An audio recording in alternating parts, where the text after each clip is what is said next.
डोणगाव येथे रास्ता रोको करणारे रविकांत तुपकर समर्थकांना पोलिसांनी केले अटक। पोलीस स्टेशनमध्ये नेऊन केली सुटका।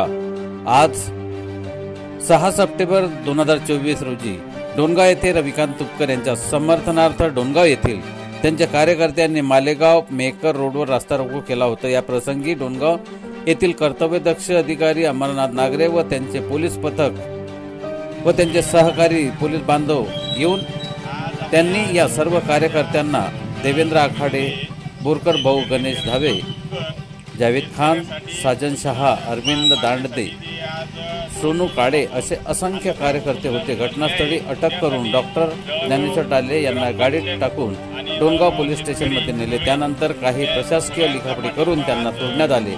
अटक केलेल्या कार्यकर्त्यांनी IB7 न्यूज पत्रकाराशी बोलताना सांगितले, आम्ही रविकांत तुपकर हे सिंदखेड राजा येथे अन्नत्याग करीत आंदोलन करीत आहेत। ते शेतकऱ्यांच्या समस्या घेऊन आंदोलनात बसले आहेत। त्यांच्या मागण्या तत्काळ मान्य व्हाव्या यासाठी आम्ही येथे रास्ता रोको केलेला आहे व या सरकारला सुद्धा आमचे सांगणे आहे की जर तात्काळ मागण्या मान्य झाल्या नाही तर 8 सप्टेंबर रोजी आम्ही समृद्धी महामार्ग सुद्धा जाम करणार आहोत। अशा प्रकारची प्रतिक्रिया त्यांनी दिली। सरकारला एक प्रकारे इशारा दिलेला आहे। आज हा चक्का जाम करीत असताना आम्हाला पोलिसांनी उचलले, त्यांची प्रशासकीय कार्यवाही वगैरे करून आम्हाला सोडले।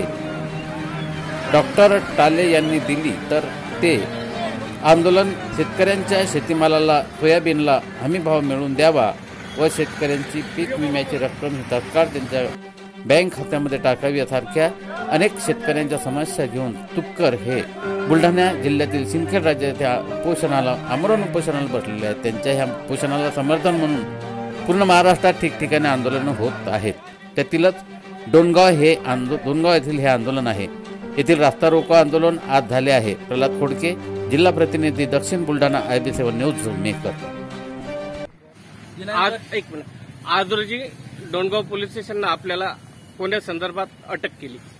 दिनांक 4 सप्टेंबर 2024 पासून राष्ट्रमाता राजमाता जिजाऊ यांच्या राजवाड्यासमोर माननीय रविकांत तुपकर साहेब राज्यातल्या विविध प्रश्नांवर, शेतकऱ्यांच्या प्रश्नांवर सोयाबीन कापूस दरवाढ, पीक विमा व संपूर्ण 100% कर्जमुक्ती शेतकऱ्यांची झाली पाहिजे व तसेच सर्वसामान्यांचे इतर प्रश्न, घरकुलाचं अनुदान मिळालं पाहिजे, जंगली जनावरांपासून संरक्षणासाठी मजबूत कंपाऊंड मिळालं पाहिजे, पूर्णवेळ वीज मिळाली पाहिजे व ढगफुटीमुळे झालेल्या अतिवृष्टीची नुकसान भरपाई तात्काळ शेतकऱ्यांना मिळाली पाहिजे। अशा विविध मागण्यांसाठी अन्नत्याग आंदोलनासाठी बसलेले असून आज त्यांचा अन्नत्यागाचा 3रा दिवस असून त्याला पाठिंबा म्हणून आज आम्ही राज्य सरकारच्या निषेधात, जिल्हा प्रशासनाच्या निषेधात आज डोणगाव येथे रास्ता रोको केला।